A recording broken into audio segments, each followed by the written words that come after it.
Alors on va dire éthique, politique et science quand même. J'ai appris que mon prédécesseur dans cet hémicycle, le professeur Jean-Marie Lehn, avait parlé du principe de précaution. Le principe de précaution est un bon moyen, sans doute, d'entreprendre cette discussion sur les relations existantes entre processus décisionnels, politiques, certains éléments éthiques, technologie et science. Le principe de précaution, tout le monde en a parlé, il est un principe constitutionnel.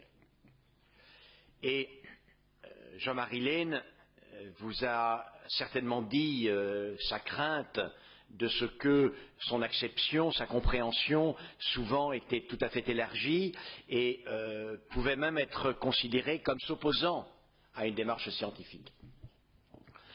Souvent on m'a demandé est-ce que le principe de précaution vous êtes pour ou bien vous êtes contre. Honnêtement, ce n'est pas possible d'être contre un principe de précaution. Ce n'est pas possible. La précaution, de quoi s'agit-il? Il s'agit de faire en sorte que dans une entreprise de nature scientifique et technologique, à côté de la qualité scientifique et technologique de l'entreprise, on intègre une autre dimension qui est la dimension de la précaution maximale.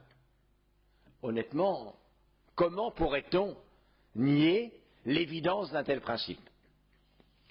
Donc le principe de précaution, oui, mais il ne faut pas se tromper sur ce qu'il est.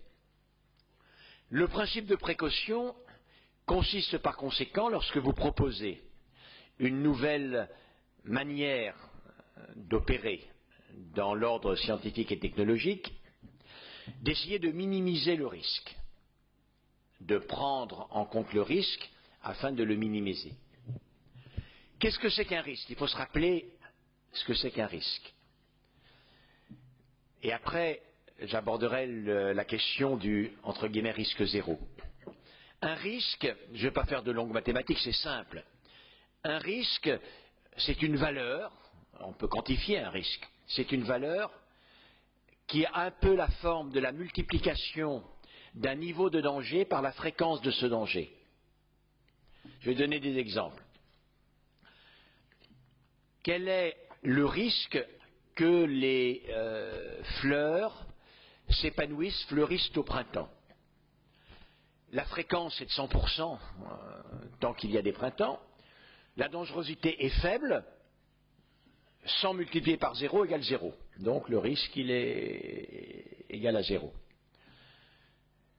Quel est le risque qu'une réaction thermonucléaire démarre dans cette bouteille, entraînant une explosion considérable?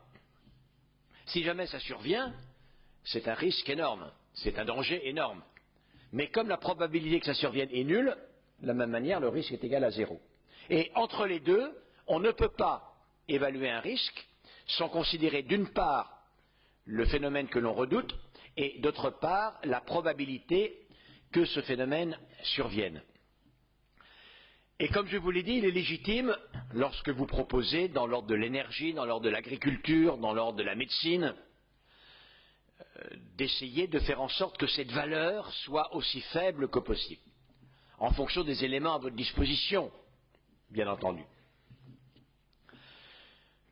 La notion de risque ne peut se faire que de manière comparative, car cette valeur en elle-même ne peut être que comparative, elle dépend d'un domaine particulier. En effet, il n'y a pas une valeur qui va permettre de comparer le risque d'une intervention chirurgicale pour un cancer généralisé, qui va entraîner 20% de succès et 100% de mort, avec le risque d'une mauvaise récolte de fraises dans un jardin à un moment donné. Parce que bon, s'il y a une mauvaise récolte, ça peut être un risque considérable pour la récolte, mais bien évidemment, ça n'est pas du même ordre. Donc la seule possibilité d'évaluer un risque, c'est d'évaluer un risque de deux procédures. En d'autres termes, on a une procédure nouvelle, et on peut évaluer quel est le danger et la probabilité que ce danger survienne, compte tenu de l'ancienne manière de faire et de la nouvelle manière de faire. À ce titre, la notion de risque zéro est ridicule. La notion de risque zéro ne peut pas exister. Pour quelle raison? Je reprends ma bouteille d'eau ici. Si vous me demandez quel est est-ce que vous êtes absolument certain qu'il n'y a aucun risque que la consommation de cette eau entraîne des troubles graves pour la santé? Honnêtement, comme je suis un homme foncièrement honnête, je suis incapable de vous dire ça. Si je bois de cette eau pendant 50 ans, est-ce qu'il pourra s'en suivre? On n'a pas fait l'étude, donc je suis incapable de vous le certifier. Je peux vous dire c'est peu probable, etc., mais je suis incapable de le faire. Et on ne peut pas répondre à cela. En revanche, si vous me demandez, voilà, il y a cette eau, je ne sais pas quelle est sa marque, c'est très bien, comme ça je ne ferai pas de publicité. Et puis à côté, il y a de l'eau de Vichy, ou de l'eau de Vittel, ou de l'eau de Volvic. Dites-moi quelle est la consommation la plus ou la moins risquée, ça on peut faire. Parce qu'on peut effectivement étudier deux éléments et en tirer assez souvent quel est le risque minimal. À ce titre, une fois que l'on a compris cela, le principe de précaution ne peut jamais être un principe d'inaction. Jamais. Quelle serait la société et le monde dans laquelle le principe de précaution serait un principe d'inaction? Ce serait une société où tout est tellement parfait que toute modification par rapport à la manière de faire à un moment donné serait pire que ce qui est établi. Un monde non perfectible. Qui le croit? Il y a de nombreux cas où l'innovation est de toute façon bien préférable à l'inaction. En matière de vaccination, très souvent. En matière de vaccination, il n'y a aucun problème. Vacciner, même si cela comporte un petit risque, est très préférable à ne pas vacciner. Les médecins connaissent bien ça. Il y a des allergies, des fois très graves, aux antibiotiques. Il n'empêche que quand vous avez une septicémie, le risque de l'allergie grave à la pénicilline est tellement inférieur au risque de la septicémie non traitée qu'il n'y a pas de problème. Vous direz, il faut donner de la pénicilline. Dans ce cas-là. Donc le principe de précaution, oui, à condition de ne pas se tromper. Alors, souvent, on parle du principe de précaution quand on parle des organismes génétiquement modifiés.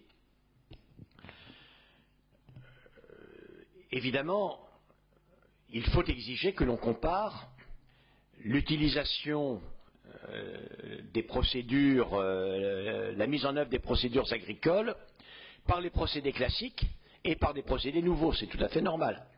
Cela étant dit, le pire, ça serait de ne pas cultiver naturellement. Donc, il faut comparer une manière ancienne de faire versus une manière nouvelle de faire. Dans la manière ancienne de faire, eh bien, on utilise assez souvent, quand ce n'est pas de l'agriculture biologique, différents types de pesticides. Des fois trop, on est en train de le diminuer. Quand c'est de l'agriculture biologique, on n'utilise pas de pesticides, mais on sait que dès lors, ça peut favoriser l'apparition de certaines proliférations mycosiques avec certaines mycotoxines qui sont relativement bien connues, on peut l'apprécier. Et puis on va proposer une autre méthode qui comporte sans doute également certains inconvénients et on peut proposer de comparer l'un et l'autre. Je ne connais pas la réponse d'ailleurs à cette comparaison. En tout cas, la seule chose que l'on peut dire, c'est que ce qui n'est pas possible, c'est a priori de suspecter une nouvelle manière de faire parce qu'elle est nouvelle. Le principe de précaution ne disqualifie pas une nouvelle procédure au titre qu'elle est nouvelle. Cet effort pour comprendre un sujet de grand débat tel que le principe de précaution est nécessaire car nous savons très bien que notre XXIe siècle, mais cela est vrai déjà depuis la fin du XXe siècle, est considérablement modifié par rapport à ce qu'était la position de la majorité des citoyens à la fin du XIXe, au début du XXe.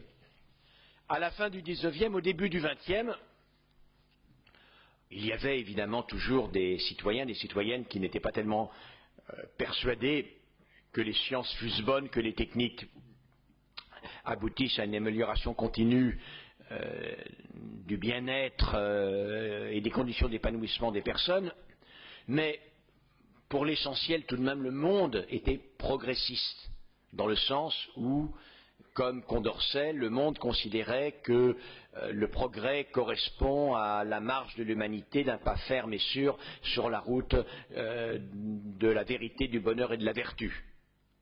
Que ce progrès était le pas collectif du genre humain, ça c'est de Hugo. La notion d'une croissance continue vers un terme idéal, ça c'est de Sartre.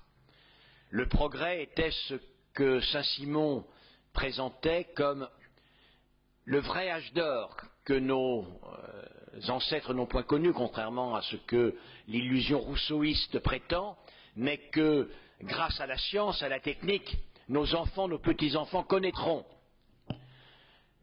Cette présentation du progrès, l'idée selon laquelle l'intelligence humaine, mobilisée au profit de la science et permettant d'aboutir à l'amélioration de la manière de faire, des techniques, mais également à l'accroissement de la prospérité, était garantie, avec des hauts et des bas bien sûr, mais était garantie d'un plus grand bonheur promis, pour tout dire. Cet optimisme du progrès, c'est ça ce que j'appelle le progressisme, cet optimisme du progrès a reculé. D'ailleurs, c'est très intéressant d'observer que dans les forces politiques, les choses se sont inversées. On a eu l'habitude, à partir du XVIIIe et du XIXe et du début du XXe siècle, à établir une correspondance entre les progressistes et les forces de la gauche. Les progressistes, c'était les forces de la gauche. Les optimistes du progrès. Aujourd'hui, parmi les forces de la gauche, il y a énormément de gens qui sont plus sensibles aux dangers de la technique, d'écologistes anxieux de l'évolution des sciences et des techniques, et ce n'est plus chez eux que l'on trouve majoritairement les absolus optimistes du progrès. Les optimistes du progrès, on les trouve beaucoup plus dans les forces libérales, de la droite libérale, pour lesquelles, en effet, la technique permettra d'accumuler des capitaux qui sont la manière principale de promouvoir, on disait ça avant la crise actuelle, de promouvoir très certainement l'amélioration du sort de l'humanité tout entière. Mais il n'empêche que, compte tenu de ce léger désamour, y compris des progressistes historiques vis-à-vis du progrès, on en est arrivé à ces questions sur le principe de précaution, avec des forces très importantes qui sont plutôt effectivement à gauche sur l'échiquier politique, pour lesquelles le principe de précaution est une suspicion systématique de toute innovation technologique. Et il est important de se poser la question comment on en est arrivé là. Comment on en est arrivé là? C'est très révolutionnaire que d'en arriver là. Il y a sans doute parmi vous de nombreuses personnes qui connaissent bien l'histoire et un épisode dont j'ai relu récemment les détails est celui de Louise Michel. Louise Michel, la communarde révolutionnaire, institutrice, qui va enseigner avant la Commune de Paris, sous le Second Empire, dans les faubourgs, afin d'apporter la lumière de la science à l'humanité. Louise Michel combat sur les barricades, son compagnon est tué, elle est faite prisonnière et elle sera déportée en Nouvelle-Calédonie. Et dans les minutes du procès, on voit qu'elle a une foi absolue dans le progrès, absolue. Et elle dit à ses juges qu'elle n'a aucun doute que grâce à la lumière, par conséquent, de l'instruction que des femmes, des hommes tels qu'elle et les siens apportent au peuple, le peuple pourra avoir accès à la lumière, briser ces chaînes de l'obscurantisme et par conséquent lui-même trouver les ressources pour bâtir des lendemains qui chantent. Louise Michel n'a aucun doute là-dessus. Je pensais à Louise Michel notamment après les attentats du 11 septembre 2001, tout simplement parce que les 19 jeunes hommes qui avaient scratché leurs avions sur différents sites aux États-Unis n'étaient pas du tout des ignares. C'étaient des étudiants qui avaient eu accès aux meilleures écoles de leur pays, qui avaient ensuite fait des études supérieures dans des pays d'Europe. Et il apparaissait, à voir l'extrémité à laquelle ils en étaient arrivés, que cela n'avait pas suffi pour qu'ils désirassent briser leur chaîne afin de contribuer à un épanouissement généralisé. Amenant à la question, elle est admirable, Louise Michel, elle est formidable. Les idéaux du progressisme sont admirables. Et pourtant, à l'arrivée, il y a cela, il y a tout ce qui motive ce scepticisme, bien évidemment les guerres technicisées, meurtrières, les génocides du XXe siècle, la pollution. Le XXe siècle est un siècle extraordinaire. C'est un siècle qui est à la fois celui des promesses du progrès qui sont confirmées dans le domaine de l'hygiène, de la médecine, la révolution du pasteurisme avec la possibilité pour les familles d'avoir des enfants qui ne sont pas voués dans la proportion de 2 sur 3 à mourir. 2 sur 3 des enfants de Louis Pasteur encore sont morts, et c'était l'habitude à l'époque. L'arrêt de ce fléau qui était la mort des femmes en couche, puis ensuite la maîtrise de la fécondité des femmes par elles-mêmes, tant de choses qui ont changé vraiment la vie. Et puis, comme je vous l'ai dit, ces guerres mondiales, ces génocides, cette pollution, cette inquiétude, et par conséquent ce scepticisme, et par conséquent cette analyse erronée du principe de précaution. Il faut remonter un peu en amont pour comprendre comment on en est arrivé là. C'est-à-dire que comment est-il possible qu'une idée aussi lumineuse que celle qui est issue des Lumières, des beautés du progrès, ait abouti à des résultats si contrastés et par conséquent, in fine, à ce désamour pour l'idée de progrès, l'optimisme. Alors un désamour qui n'est pas total, bien entendu. On va dire un désamour dans la foi du progrès, dans l'optimisme à tout craint. Je dis qu'il n'est pas total parce que j'ai vécu de très près cela. En 2004, il y a eu un grand mouvement de contestation de la part des chercheurs, le mouvement de Sauvons la recherche, vous vous rappelez. Ce mouvement est survenu après de nombreux conflits sociaux qui tous avaient échoué face à la fermeté du gouvernement. Et voilà qu'un corps professionnel qui représente moins de 100 000 personnes au total se met en mouvement. Il propose quelque chose de pas très redoutable honnêtement, ni pour les finances publiques, ni pour l'État. Il propose simplement de demander aux directeurs des grands laboratoires de démissionner.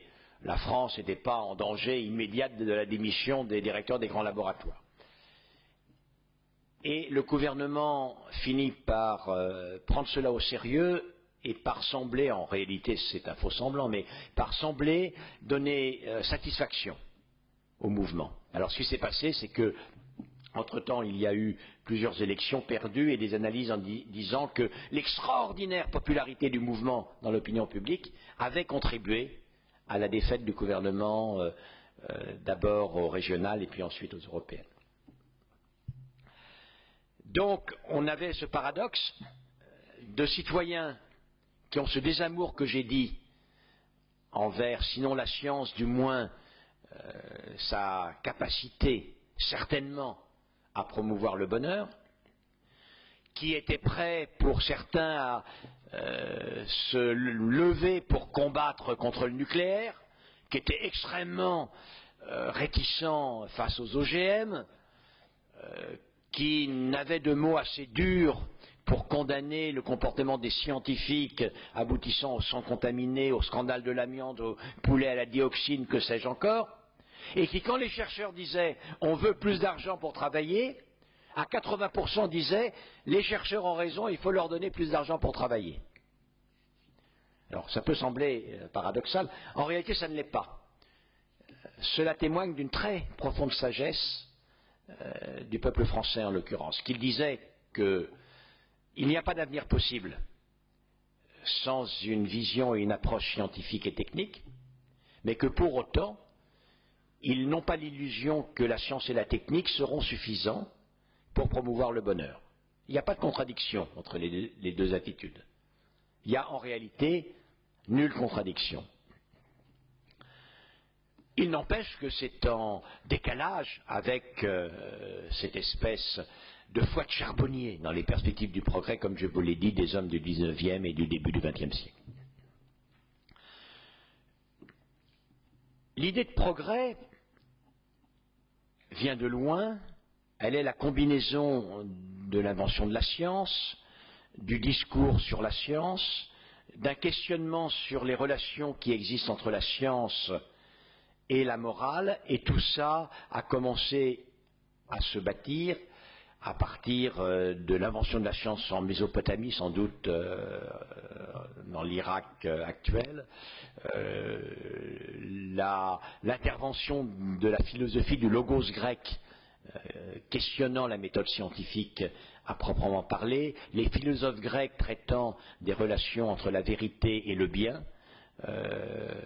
Est-ce que la science qui permet de connaître le vrai est également la porte d'entrée, le chemin qui mène au bien, ou alors est-ce que la recherche du bien est indépendante de la recherche du vrai?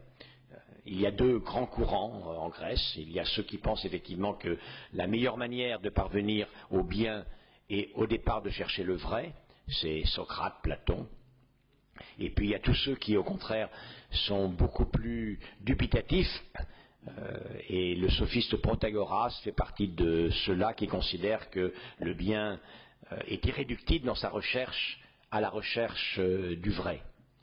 Alors cette dualité a persisté dans les millénaires qui ont suivi, parce que lorsque Rabelais dit par exemple la science sans conscience n'est que ruine de l'âme, il se situe du côté de Protagoras, très clairement.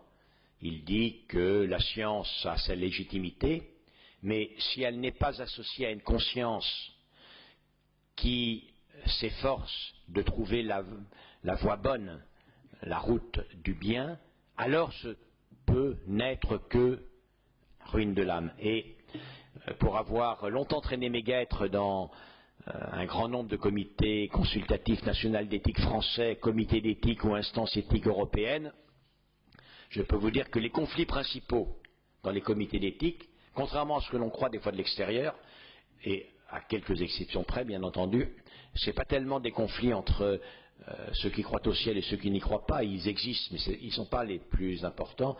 Ce sont des conflits entre les disciples de Socrate et les disciples de Protagoras. Ceux qui considèrent que quand une innovation scientifique et technologique est intrinsèquement belle, scientifiquement belle, elle ne peut pas être totalement mauvaise et qu'elle doit bénéficier d'un préjugé favorable. Alors qu'en face, il y a des disciples de Protagoras qui considèrent qu'il faut être capable, indépendamment, d'apprécier la qualité scientifique et technique d'une innovation et, par ailleurs, son opportunité, sa légitimité morale.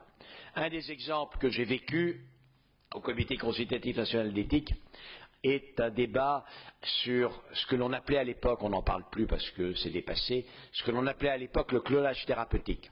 Le clonage thérapeutique est une méthode qui consistait à fabriquer, on ne l'a jamais fait, hein, on a essayé de le faire, on n'a pas réussi, essayer de fabriquer un embryon cloné, comme les embryons qui, chez la brebis, ont donné naissance à Dolly, donc un embryon qui a le même potentiel que la personne dont cet embryon est le clone, et de se servir de cet embryon au stade de quelques cellules pour dériver des cellules étant parfaitement compatible avec une personne que l'on peut soigner dès lors à partir de ces cellules. Et je me rappelle très bien un débat d'une intensité, voire d'une violence extrême au Comité consultatif national d'éthique, aboutissant à un vote 13 voix contre 12, entre ceux qui disaient qu'il y avait tant d'innovations, tant de perspectives, que sans doute grâce au clonage thérapeutique, les paralytiques remarcheraient, les cardiaques retrouveraient du cœur à l'ouvrage, les malades atteints de maladie d'Alzheimer retrouveraient la mémoire, et qu'on ne pouvait pas réellement être opposé à une science si belle et si bienfaisante. Et en face, il y avait ceux qui considéraient que sans doute il s'agissait d'une technologie intéressante, vraiment importante à étudier, mais que ces bienfaits méritaient tout de même d'être confirmés, qu'il y avait des petites difficultés techniques, et que, ma foi, pour fabriquer ces embryons clonés, il fallait des ovocytes, que les ovocytes, on ne les fabrique pas chez le fabricant du coin, mais on le prend dans le ventre d'une femme, et que les conditions dans lesquelles on allait prendre ces ovocytes dans le ventre des femmes n'étaient pas forcément sympathiques, et qu'il fallait certainement, en tout cas, s'aviser de ce que les bienfaits allégués fussent réels pour s'orienter dans cette voie. Et partisan de Protagoras, la recherche du vrai et du bien séparés, contre les partisans de Socrate. En réalité, le XXe siècle dont j'ai parlé est un siècle qui va nous permettre de toucher du doigt non seulement la raison pour laquelle il y a cette déshérence du progrès, mais également nous faire toucher du doigt l'une des raisons pour lesquelles cet optimisme a été naïf.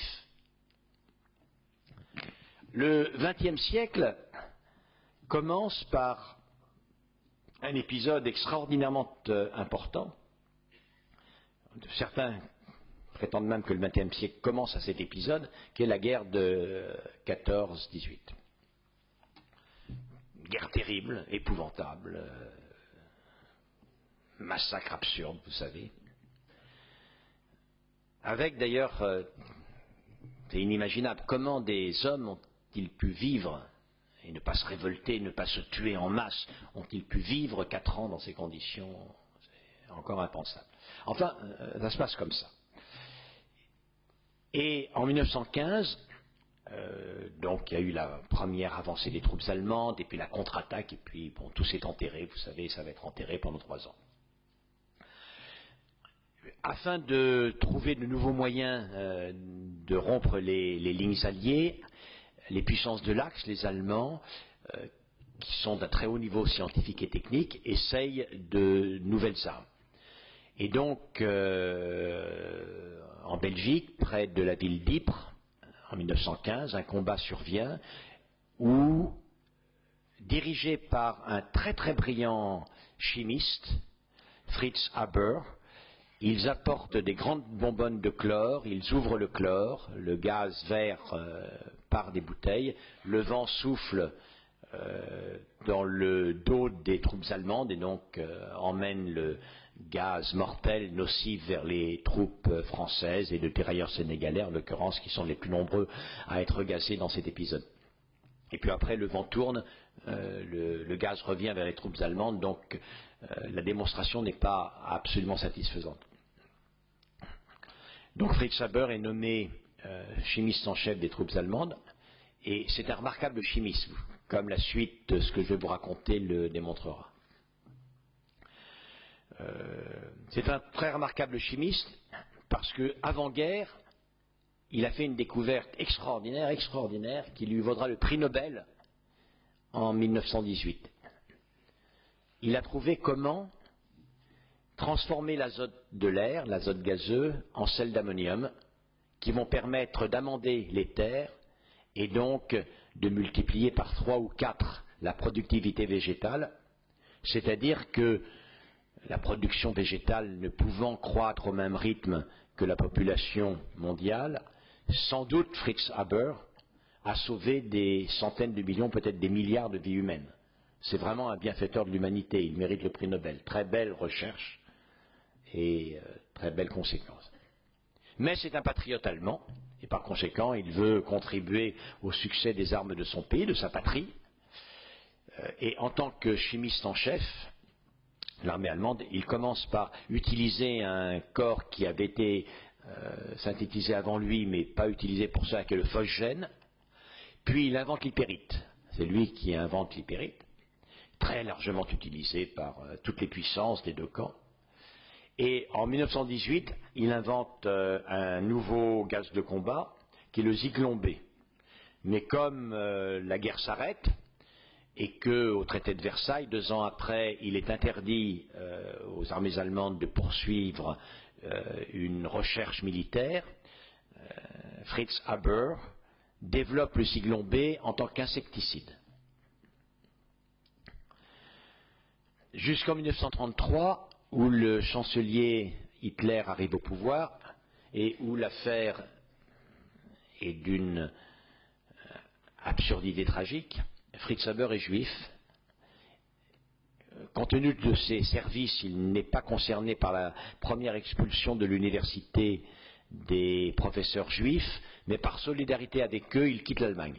Et il meurt, en fait, je crois, 1 ou 2 ans après.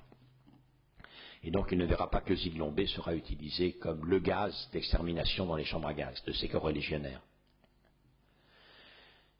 Donc, d'emblée, avec Fritz Haber, on voit que le moteur du progrès, intelligence humaine, utilisée pour parvenir à la connaissance, transformation de la connaissance en technique, en savoir-faire, a une ambivalence obligatoire. Ce savoir-faire n'a aucune raison d'être un savoir-faire toujours utilisé pour le mieux-être des personnes. Et nous verrons pourquoi tout à l'heure. Donc 2 visages de la science et des scientifiques avec Fritz Haber, bienfaiteur de l'humanité et criminel de guerre. Et puis il y a Fritz et Clara aussi. Clara Haber est chimiste, peut-être moins brillante, mais elle mourra tôt, vous allez le voir, on ne le saura pas que son mari. Mais surtout, c'est une idéaliste du progrès. Pour elle, la science est un moyen dont se dotent les hommes, les scientifiques, pour améliorer le sort de l'humanité. Et vraiment que l'on utilise son savoir-faire pour agresser les corps aussi cruellement qu'avec les gaz de combat, lui fait totalement horreur. Donc elle fait des reproches amers à Fritz. Il se dispute très fort, mais il ne veut rien entendre parce que c'est un patriote allemand. Et après qu'il est parti, elle se saisit de l'arme de service de Fritz et elle se tue. 2 visages de la science, Clara Haber et Fritz Haber, marquant le début du XXe siècle. Donc au départ, d'une certaine manière, l'un des éléments de la naïveté du progrès est très bien déterminé. Alors pourquoi naïveté? C'est que si je vous ai dit que cette ambivalence est consubstantielle à l'humanité, c'est pour des raisons presque philosophiques. Imaginons un être humain qui, grâce à la connaissance, à l'étude, à la science, soit capable de maîtriser en permanence des moyens de plus en plus puissants. Il a un pouvoir qui croît, mais il existe un mécanisme qui fait qu'il ne peut utiliser son pouvoir qu'au bénéfice des autres. C'est une obligation. Il est conditionné pour utiliser son pouvoir au bénéfice des autres. Ça ne serait pas une bonne action, ça serait sa nature. Et il cesserait d'être libre. Car la première exigence de la liberté est d'avoir à déterminer l'usage que l'on veut faire de ses pouvoirs. Un être libre ne peut pas être déterminé à utiliser ce qu'il apprend à maîtriser dans un seul sens. Il y a très grande naïveté à ne pas voir qu'il existe bien évidemment une ambivalence du pouvoir humain qui, du fait de cette caractéristique de cet être, l'être humain, de s'imaginer ou d'être libre, c'est une autre question, un autre débat, l'amènera à utiliser ce qu'il sait faire au bénéfice ou au détriment des autres. Alors toute la société va essayer évidemment de faire en sorte que l'utilisation au bénéfice des autres l'emporte sur l'utilisation au détriment. Il n'empêche, Face à cette difficulté, les hommes du XVIIIe siècle, les hommes des Lumières, origine du progrès, avaient imaginé des mécanismes expliquant pourquoi la science, la technique, aboutissant au pouvoir, était garantie de l'amélioration du bonheur humain. Ils avaient expliqué qu'il en allait ainsi, pour certains, parce qu'un être suprême, un grand horloger de l'univers, un grand architecte de l'univers, l'horloger pour Voltaire, le grand architecte pour les francs-maçons, il pourvoyait que c'était sa volonté. Il y avait une transcendance qui poussait la canalisation du pouvoir humain en faveur de l'amélioration des conditions d'épanouissement des femmes et des hommes. Condorcet, je crois, n'est pas déiste, je n'en suis pas trop sûr, mais apparemment, je n'ai pas connaissance qu'il crut à l'être suprême, et il devait être plus proche d'un Denis Diderot, qui était un athée total, complet.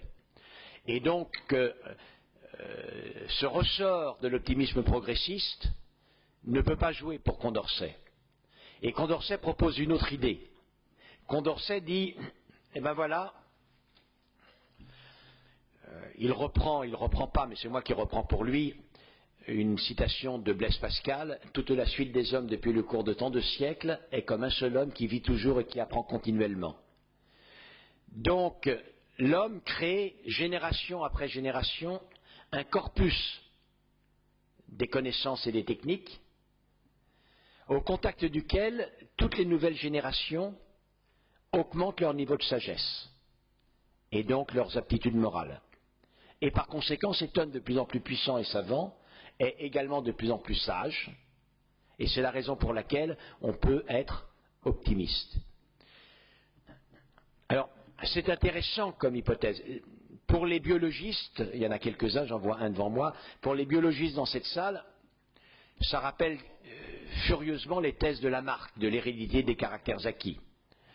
Donc, ils ont une suspicion a priori par rapport à un tel mécanisme. Mais en dehors même de cette référence un peu théorique, ce qui cloche dans cette hypothèse de Condorcet, qui a sa valeur, est qu'elle ne correspond pas à ce qu'on peut observer. Si Condorcet avait raison, les références morales il y a 2000 ans nous sembleraient aussi vieillottes, aussi dépassées que nous semblent dépasser et vieillottes les connaissances scientifiques d'il y a 2000 ans. Or, il n'en est rien. Comme je l'observe des fois, si je parle du domaine des fusées, pour l'essentiel, ce qui s'est fait avant 1930 n'est pas pertinent. Si je parle du domaine de l'atome, ce qui s'est fait avant la fin du 19e et le début du 20e siècle n'est pas pertinent. Si je parle du génome, ce qui s'est fait avant que Oswald Avery découvrît que l'ADN est le support de l'hérédité n'est pas pertinent. En revanche, si je parle de l'amour, de la haine, du désir de puissance, certainement ce qu'en disent les philosophes modernes, Habermas, Peter Sloterdijk, ce qu'en a dit Ricoeur, ce qu'en a dit Sartre, etc. est vachement intéressant, mais pas plus que ce qu'en a dit Kant, pas plus que ce qu'en a dit un peu après Heidegger, pas plus que ce qu'en a dit avant Spinoza, ou bien, pour remonter beaucoup plus loin, ce qu'en disaient Aristote, Platon et les autres. Donc on voit très clairement une humanité dont les références technologiques et scientifiques sont de plus en plus modernes en réalité, parce que le progrès a été tel que tout ce qui est plus ancien n'a plus de signification, mais dont les références au plan de la recherche du bien ne sont pas moindres et de moindre importance quand elles ont 2500 ans que quand elles ont 10 ans. Ce qui suffit pratiquement à contrecarrer cette explication pourtant fort intelligente et intellectuelle de Condorcet. Alors, une fois que l'on a observé ces éléments, qu'est-ce que l'on peut proposer? Qu'est-ce que l'on peut proposer, d'abord comme diagnostic de ce qui a cloché, et d'autre part, d'une modification de la manière de faire de telle sorte que l'on progresse. Ce qui a cloché, en réalité, c'est l'espèce de cécité à laquelle a abouti l'ivresse de cet optimisme du progrès. Et de fait, d'ailleurs, pendant très longtemps, quand le progrès des sciences aboutit aux travaux de Pasteur, on voit bien les bienfaits, on n'en voit aucun méfait.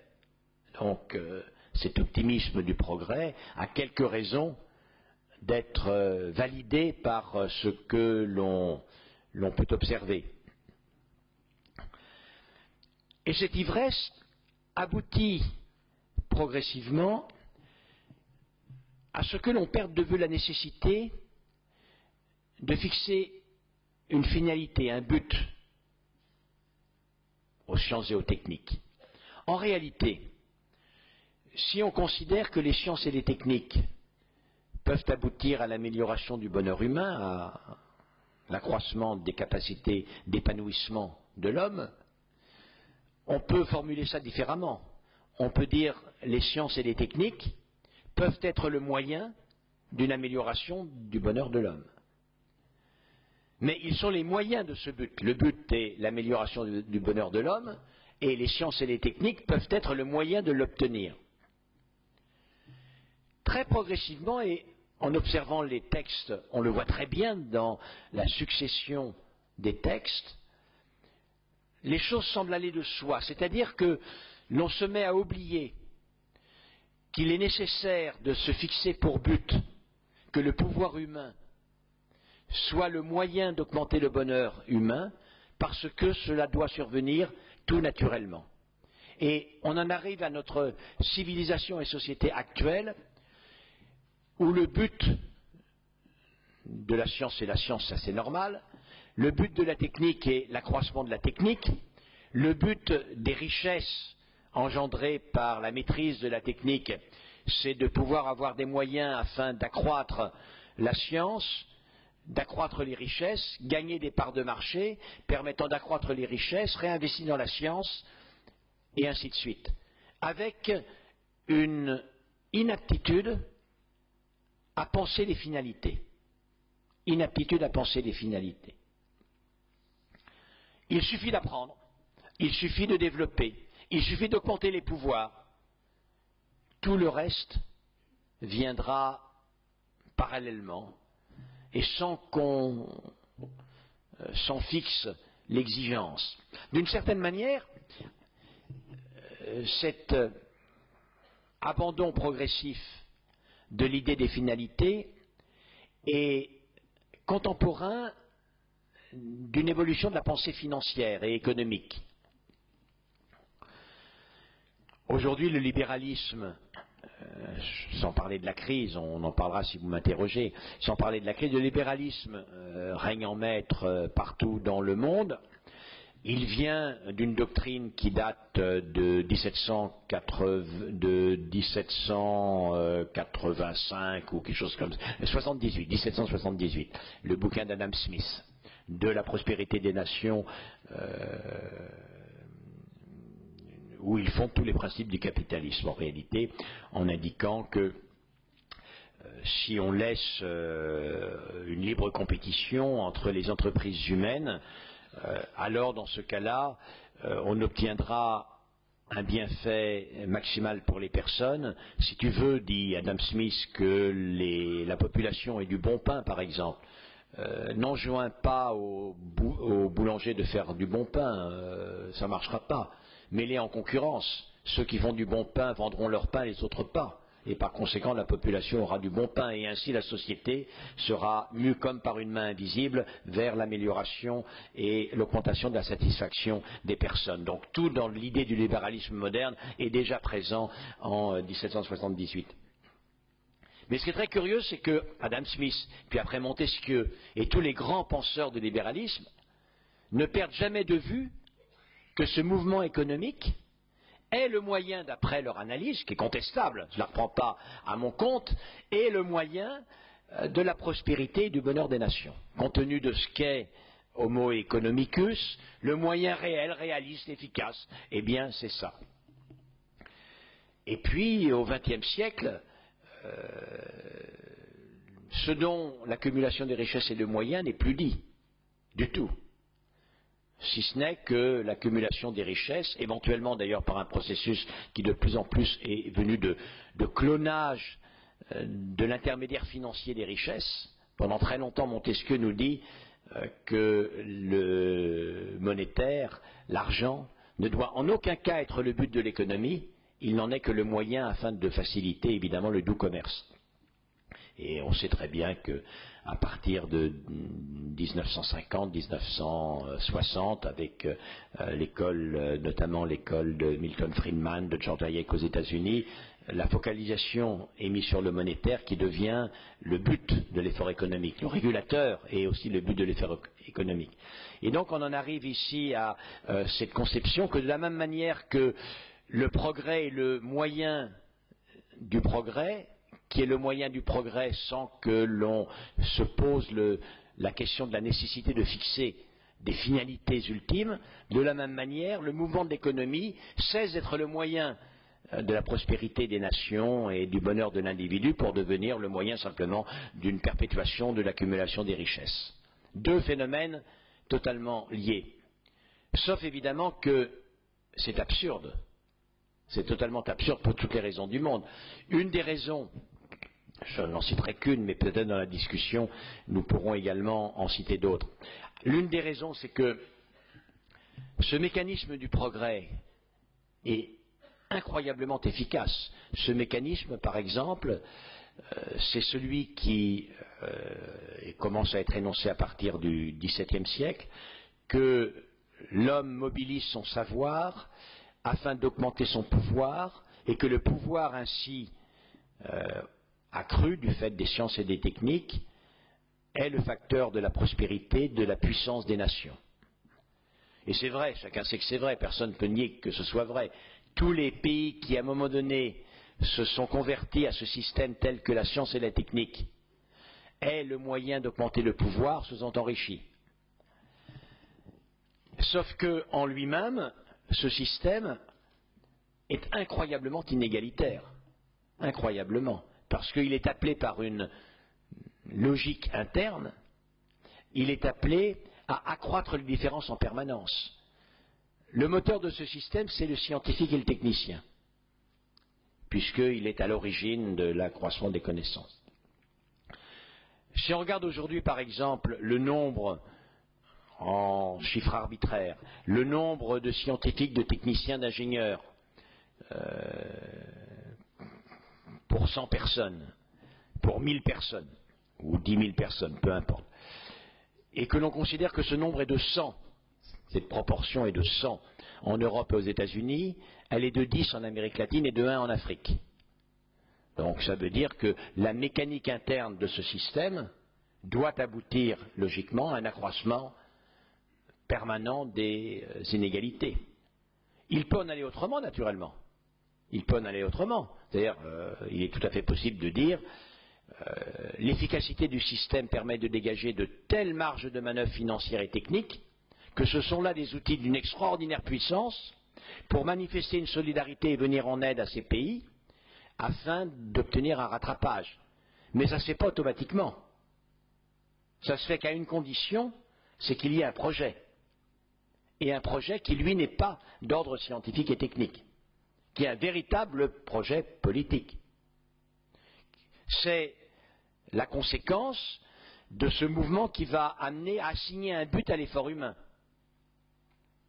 Oui, nous voulons développer la connaissance, notamment pour accroître le pouvoir humain, et cela est facteur d'enrichissement. Et pour nous, cet enrichissement est le moyen d'une mobilisation accrue avec des moyens démultipliés en faveur de l'épanouissement des personnes, y compris de celles qui sont en retard selon ce mécanisme. Donc on voit très bien avec ce petit exemple de ce que l'absence de finalité non seulement ne garantit nulle amélioration, mais pratiquement rend inéluctable, en tout cas une aggravation des tensions, parce que rend inéluctable une extraordinaire aggravation des inégalités. C'est aujourd'hui, pour les scientifiques, une analyse extraordinairement importante, puisque le paysage qui leur est montré et qui leur est offert, qui leur est décrit comme désirable, au nom duquel on va essayer de surmonter leur scepticisme vis-à-vis de la science, qui est grand, vous savez, les filières scientifiques et techniques s'amenuisent quantitativement et qualitativement, en tout cas quantitativement régulièrement. Tous les mois, on crée de nouvelles écoles de commerce et de communication, et tous les mois, on ferme de nouvelles filières de maîtrise, de licence ou de maîtrise en mathématiques, informatique, physique, chimie, etc. Et c'est pratiquement la même chose dans tous les grands pays industrialisés. Et ça n'est qu'une des manifestations multiples de ces désamours auxquels j'ai fait allusion. Pour essayer de renverser la vapeur, pour essayer de refonder un optimisme plus solide, parce que moins irréaliste, plus conscient, le discours à tenir est un discours vantant la science d'abord comme une liberté essentielle. La liberté d'accès à la connaissance est une liberté totalement essentielle. Pour les jeunes, la science, c'est la possibilité, comme dans les métiers artistiques, mais la science est un métier et une activité de création, c'est la possibilité de mener une vie en se fixant soi-même ses objectifs et les moyens de les atteindre d'une certaine manière. Cette liberté d'accès à la connaissance, de plus, donne de nouveaux pouvoirs. Le savoir est pouvoir, a dit Francis Bacon. Ces pouvoirs sont ceux d'améliorer telle procédure médicale, d'améliorer telle technique d'utilité sociale, ou alors d'améliorer simplement l'accès à la science et sa propre légitimité. Ce peut être également le moyen d'accroître les richesses, parce que l'on participe simplement à un effort industriel d'intérêt économique. Globalement, les moyens techniques nouveaux, les richesses nouvelles, représentent un immense potentiel de possibilités d'action nouvelle. Immense potentiel. Et la question alors doit être posée, qu'en fait-on? Il importe, pour que cette question ait une signification, que l'on ait habitué les étudiants à se la poser. C'est-à-dire que les étudiants aient été formés non seulement à l'efficacité dans leur domaine d'intervention, mais également à la question: quels sont les buts qui valent la peine que je m'engage? J'ai été très surpris à la télévision il y a quelques jours. Au début, pas au début, on était déjà bien engagé dans la crise économique. Vous savez, on a beaucoup critiqué les masters de mathématiques appliquées, comme celui de Madame Coury à Polytechnique ou quelques autres, qui forment notamment les traders dans les salles de marché, et beaucoup de reportages ont été faits, je me rappelle en avoir vu à la télévision par conséquent, où il y avait des brillants élèves, filles et garçons, plus de garçons que de filles d'ailleurs, de ces filières très sélectives, et au terme desquelles, maintenant c'est un peu moins vrai, mais au terme desquelles il y a encore un an on trouvait des carrières absolument certaines et très bien payées. Et comme la crise avait commencé, la journaliste demandait à ces jeunes gens, bien mis, très bien, vraiment épatants, remarquables, et leur demandait: mais est-ce que votre responsabilité, en tant que vous allez manier des quantités de finances énormes, est une question que vous posez? Est-ce que la dimension éthique de ce que vous faites est présente? Et ils étaient tous décontenancés qu'on leur posait une telle question. Tous décontenancés. Alors, la plupart n'ont pas répondu, et 2 ou 3 ont répondu à peu près la même chose. C'est: ah, non, nous n'avons pas encore jugé opportun de nous poser cette question-là. nous n'avons pas jugé opportun de nous poser encore cette question-là. Et en réalité, je n'ai pas été étonné de les entendre dire ça, parce que c'est ma propre expérience aussi, un peu compte tenu de ma position, de mon âge, je suis plus très jeune, j'ai été parrain des promotions de très nombreuses grandes écoles, polytechniques, centrales, grandes écoles de commerce, etc., à travers la France, INAPG, à travers la France. Et presque toujours, maintenant je ne le teste plus, mais presque toujours, j'ai observé le même phénomène. Deux exemples. Quand j'étais parrain de l'INAPG, Agro Paris-Grignon, il y avait les cérémonies de remise des diplômes, et comme on fait dans ces cas-là, on avait demandé aux plus brillants élèves d'Agro de venir raconter leur parcours. Alors je me rappelle très bien, il y en avait un qui était chez Danone, il était dans le contrôle qualité, donc un beau métier. Un autre avait eu une vraiment bonne idée, il avait adapté le jeu de Monopoly dans le domaine de la possession agricole, des monopoles agricoles. Donc ça avait pas mal marché, il s'était fait un beau paquet d'argent. Un troisième s'était lancé dans le e-market agricole, donc la vente de matières premières agricoles sur Internet, sur une assez grande échelle, et il avait également une assez belle réussite professionnelle. Un quatrième devait être dans une grande banque, peut-être le Crédit Agricole ou une autre, et avait un poste de responsabilité un peu financier. Puis il y en avait un cinquième, je ne me rappelle plus ce qu'il faisait, c'est à peu près du même acabit. Et après on demande aux parrains, c'est-à-dire à moi-même, de faire le discours de parrainage, de fin. Et je me rappelle un peu leur parlant, en disant, écoutez, vraiment ce que vous m'avez dit c'est remarquable, vous êtes des filles et des garçons extraordinaires, vous avez une carrière magnifique. On voit très bien que formés comme vous l'avez été par des maîtres exigeants, vous avez la pleine maîtrise maintenant de vos possibilités. Vous avez possibilité, par conséquent, de maîtriser votre vie, d'avoir un pouvoir sur la vie de la nation, du monde, puisque vous êtes à des postes de responsabilité. Mais j'ai été un peu étonné. Moi, je suis naïf. Et je suis médecin, et quand j'ai décidé d'être médecin, j'avais l'illusion que l'on était médecin pour soigner le monde, et de la même manière, j'avais l'illusion que l'on était agronome pour nourrir le monde, et aucun d'entre vous ne s'est fixé cet objectif-là. J'ai jeté un froid, je vais vous le dire. J'ai jeté un grand froid. Et d'autres fois, notamment dans l'école de commerce, je me rappelle, tenant le même discours, en disant que vous êtes épatant, vous allez vraiment maintenant être parmi ceux qui feront le monde de demain, mais compte tenu du fait que vous en avez la possibilité, vous voulez en faire quoi? Et régulièrement, sur le visage de mes jeunes interlocuteurs, ce que je lisais, c'est un très grand désarroi, parce que c'était des garçons et des filles intelligents, et ils pouvaient me dire, ils avaient raison, ils auraient eu raison, c'était recevable.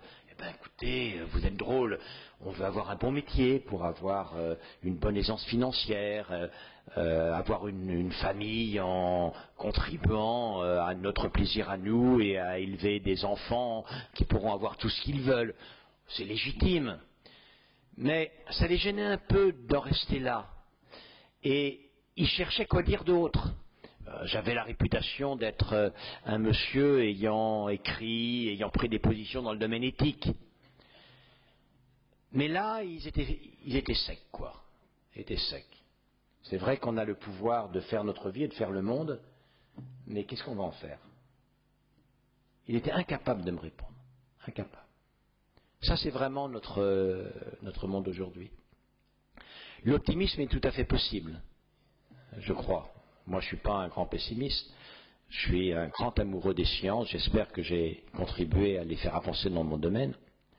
Cela étant dit, je pense qu'il est totalement indispensable, et cela très tôt, sans doute à l'école, très tôt dans les universités, que, à côté de ce qui est exigible, c'est-à-dire cet apprentissage de la nature des choses, des mécanismes, de la maîtrise de ce que l'on va avoir à réaliser soi-même, on apprenne également à se poser la question de la valeur de l'action, de la valeur des objectifs, du caractère indispensable des objectifs, peut-être donner une certaine qualité, une certaine légitimité à des finalités collectives.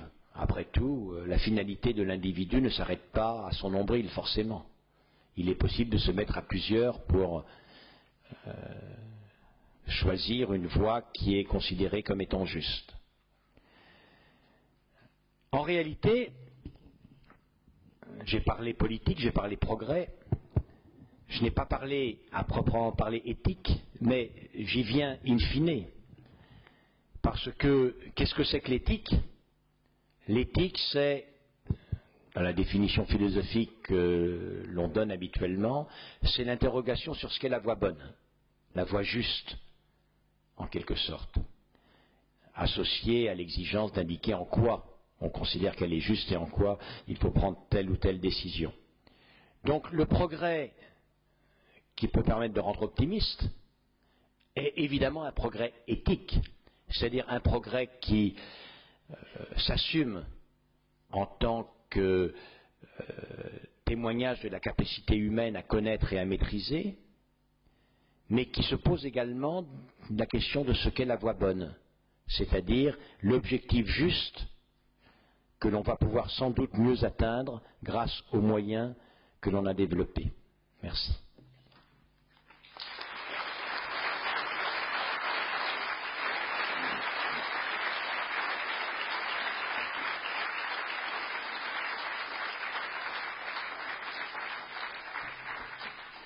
Voilà le moment des questions à Axel Kahn. Alors vous l'avez déjà eu 2 fois, Catherine Picard vous l'a dit, comme parrain des forums régionaux du savoir, mais vous l'avez quand même pas si souvent, c'est le moment d'en profiter. Alors qui veut poser des questions à Axel Kahn, je vous en prie. Même sur des sujets que je ne vais pas aborder, hein, s'il y a un même sujet. sur des sujets, ou alors faire des remarques, je vous en prie.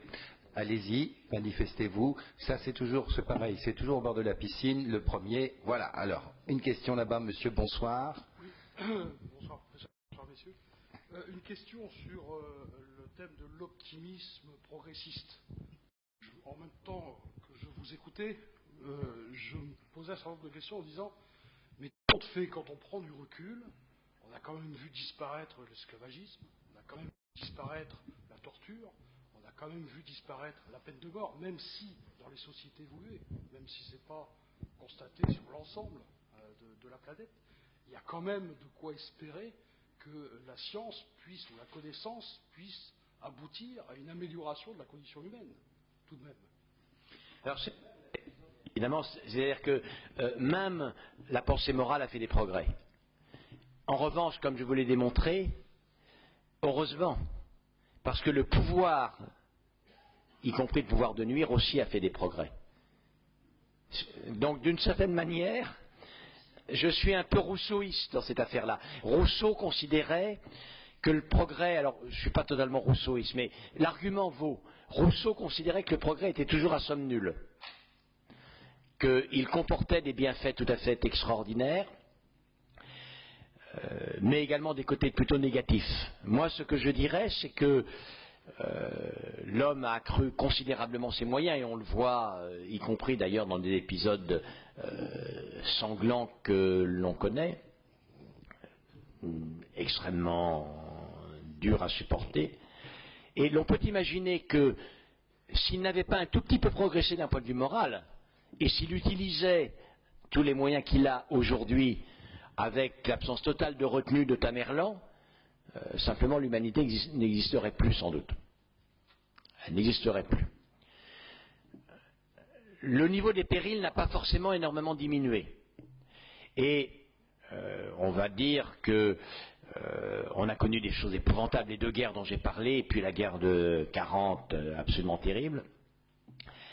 Et puis il y a eu un moment, vous êtes plus jeune que moi, mais vous vous rappelez probablement, il y a eu dans les années, on va dire quoi, 50-60, malgré des choses très difficiles, le mur,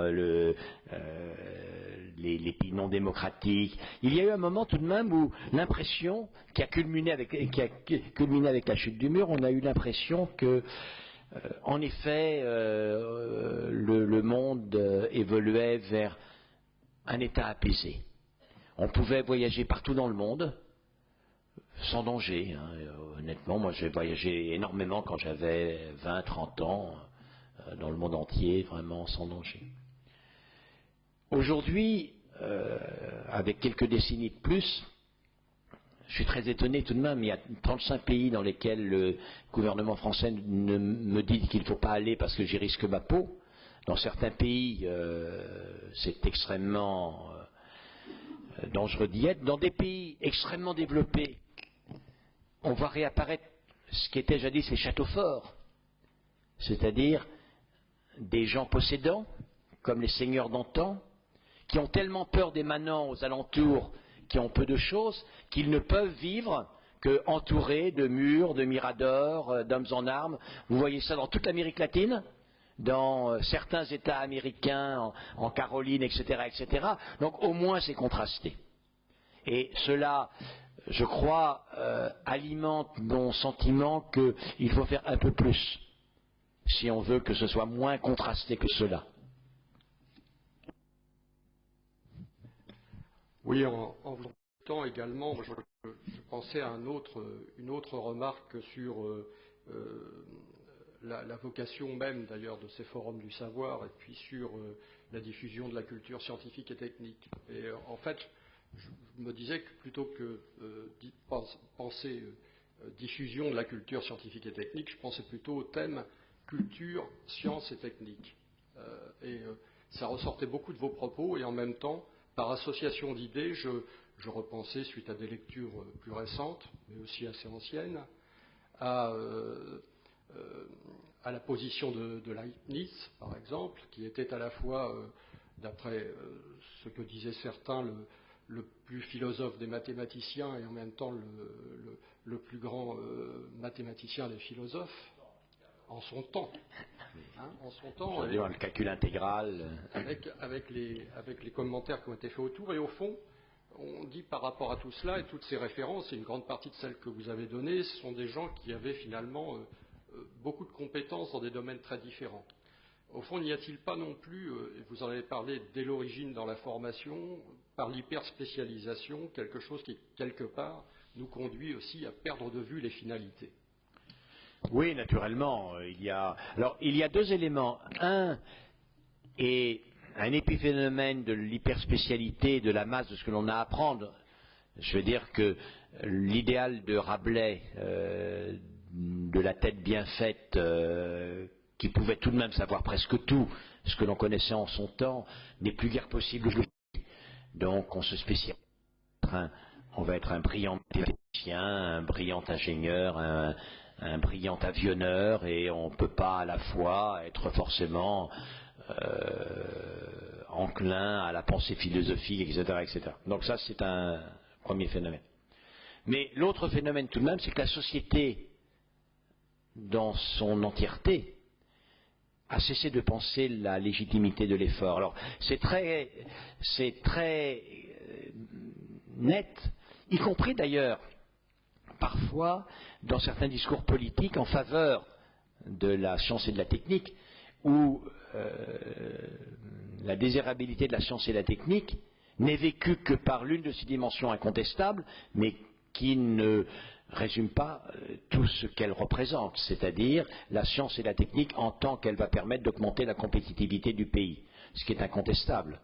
Mais il va de soi qu'une présentation exclusive de la science et la technique en tant que contribuant à accroître la compétitivité du pays, d'une part alimente la suspicion que la science et la technique est devenue complice d'un système que d'aucuns condamnent, et d'autre part accrédite effectivement l'idée selon laquelle la finalité de la science et de la technique, et même la finalité de la compétitivité, n'est plus posée. Moi, ce que je demande de poser, ce n'est pas la légitimité de la compétitivité, c'est la finalité de la compétitivité. La réponse vous convient, monsieur Issot? Oui, monsieur, bonsoir. Bonsoir, messieurs. Je voulais vous attaquer au principe de précaution que vous avez, je trouve, bien défendu en disant qu'il ne devait pas conduire à l'inaction et qu'il n'était pas capable de freiner l'innovation. Autrement dit, s'il ne freine pas l'innovation, il ne freine pas le progrès. Parce que j'en ai une lecture moins optimiste que la vôtre. Je crois au contraire que probablement il ne va pas empêcher l'innovation technique ou scientifique, il est en tous les cas capable de la freiner terriblement et donc de la retarder par l'inertie qu'il nous impose en raison de cette multiplicité des textes réglementaires qui ont été voulus par le législateur et qui finalement font que dans notre pays, faire un progrès scientifique devient une chose difficile et en tous les cas devient un vrai parcours du combattant dans lequel nous dépensons à la fois de l'énergie, ce qui n'est pas trop grave, mais en tous les cas dans lequel nous perdons beaucoup de temps et ce qui nous met, par ce défaut de réactivité que nous a imposé le législateur, en difficulté vis-à-vis des équipes qui font les mêmes métiers que nous dans les autres pays européens ou nord-américains, qui ont une réactivité infiniment plus importante que la nôtre et qui fait qu'un certain nombre de projets comme ça, trans-européens ou nord-américains, se font sans la France, tant la France a la réputation d'être ingérable sur le plan réglementaire. Et tout se passe finalement comme si ce principe qui nous a été imposé par le législateur serait fait autant pour le protéger lui-même que pour protéger la personne au nom duquel il a été constitutionnalisé. C'est un principe, comme vous savez, c'est maintenant un principe européen, ce n'est pas simplement un principe français. De toute façon, il n'y a pas de contradiction entre ce que vous dites et ce que j'ai dit. J'ai dit que le principe du principe de précaution ne devait pas être attaqué. En revanche, la méconnaissance de ce qu'il était réellement, le contresens que l'on fait habituellement et le contresens que l'on perçoit dans la manière dont il est appliqué, je le dénonce sans aucune indulgence. Et mon propos vis-à-vis du principe de précaution a été de dire que si l'on veut dénoncer ce mésusage, ce contresens par rapport à l'opinion publique, il ne faut pas dénoncer la précaution en elle-même, parce qu'il est bien évidemment totalement inaudible de dénoncer la précaution. Il faut dénoncer une totale incompréhension de ce qu'est réellement la précaution. La précaution n'étant pas opposée au progrès, mais au contraire, elle est ce qui permet le progrès, puisqu'aussi bien, certains exemples le montrent, une des principales menaces pour le progrès est un progrès non précautionneux, avec des conséquences néfastes qui suffisent à ruiner totalement, éventuellement, une filière, une manière de concevoir, tout un champ de la technique et de la connaissance. Donc je partage en partie ce que vous dites. Nous pourrions nous différencier si vous en concluiez de votre propos qu'il fallait condamner la précaution en tant que telle. J'ai dit non, il faut condamner l'usage qui est fait de ce principe. Je peux me permettre ? Oui.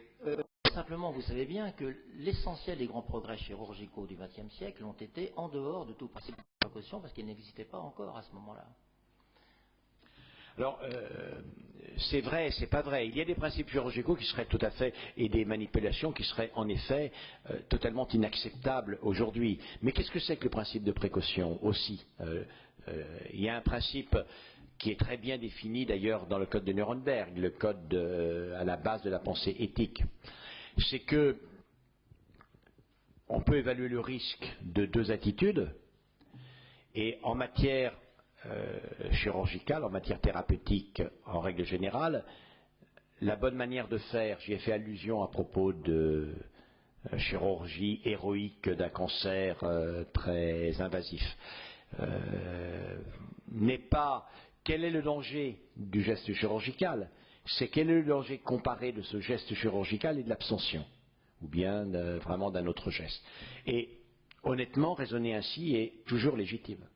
Quelqu'un qui ne raisonnerait nullement en posant la question du risque a priori pris aujourd'hui, on parlait de progrès, il y a un progrès dans la pensée bioéthique, ne serait pas éthiquement légitime.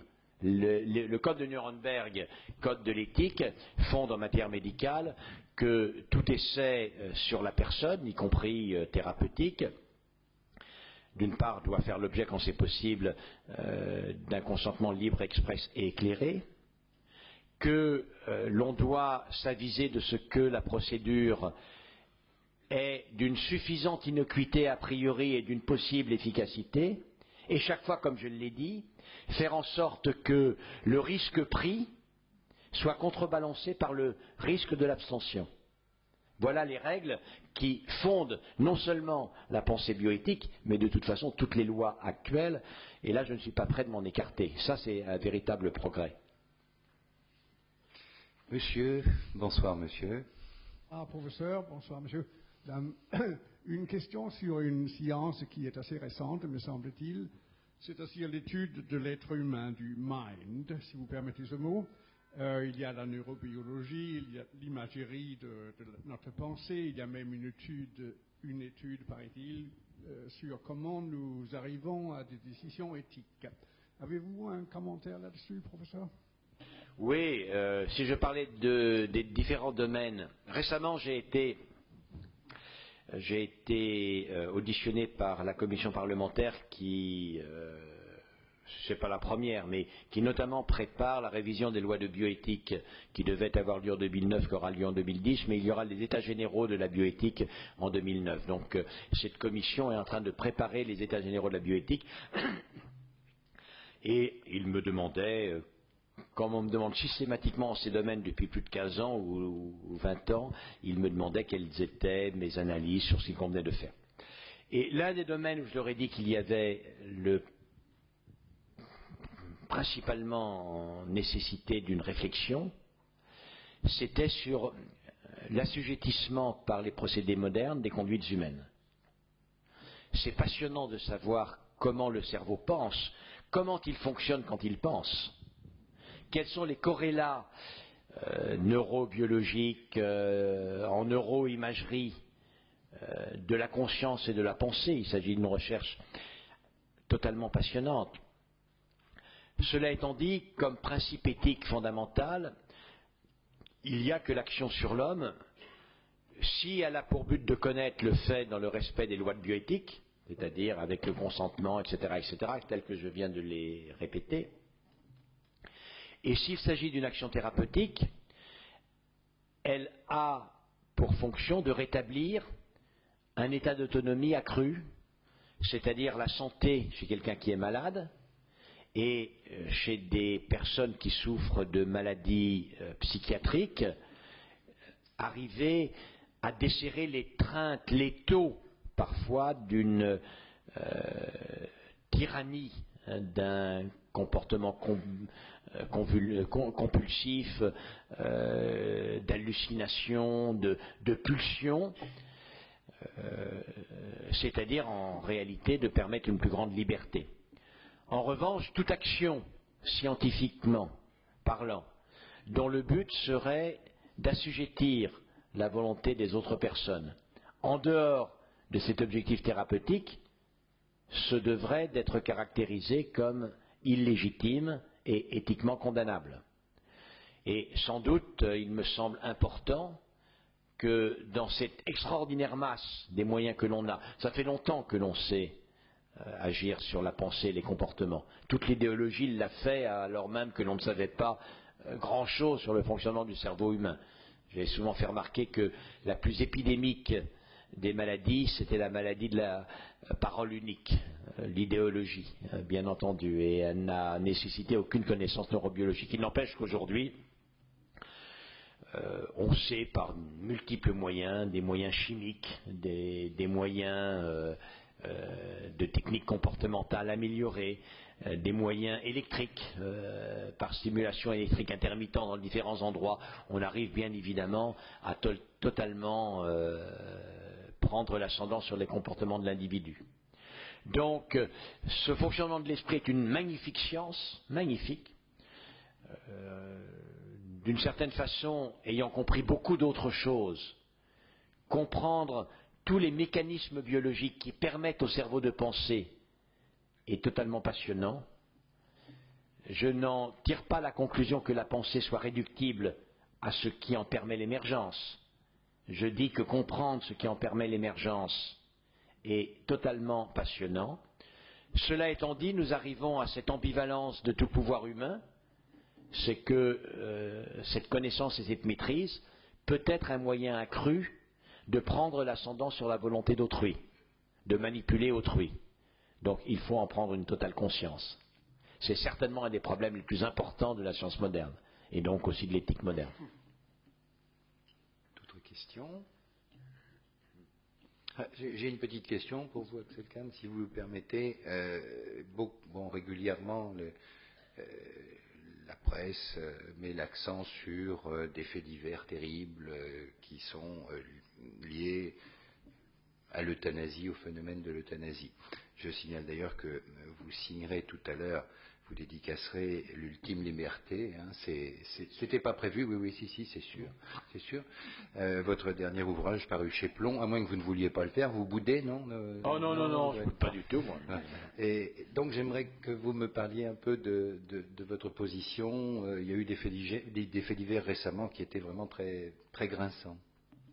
Oui, le livre que j'ai écrit, effectivement, a pour but de donner à penser. C'est-à-dire que la situation des demandes de mourir, des suicides, des demandes d'euthanasie, c'est le stéréotype de la situation tragique. On appelle la tragédie une situation à laquelle il n'y a pas de bonne solution. Or, comme la solution habituelle de ces situations, c'est la mort, on ne peut pas considérer que la mort soit une bonne solution. Il s'agit donc de situations tragiques. Et des fois, je suis un peu épouvanté du schématisme caricatural avec lequel on aborde la complexité de ces situations tragiques. D'ailleurs, d'un côté comme de l'autre, chez les adversaires les plus ardents de ce droit à mourir, aussi bien que chez les chantres de ce droit à mourir dans la dignité. Et dans ce livre, j'essaye de questionner certaines évidences de fait.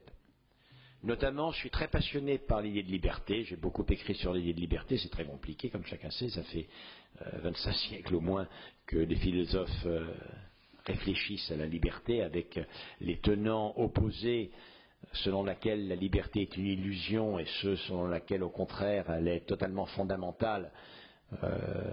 Spinoza d'un côté et Sartre de l'autre, on va dire. Et le débat vraiment persiste.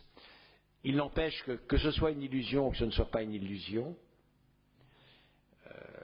la personne qui se pense libre est capable de faire un choix ouvert.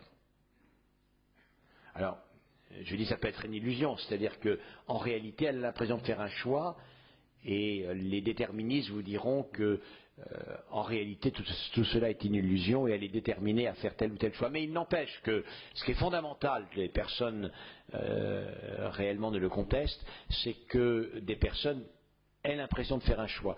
Lorsqu'il n'y a plus aucun choix, personne ne prétend qu'il s'agisse de liberté.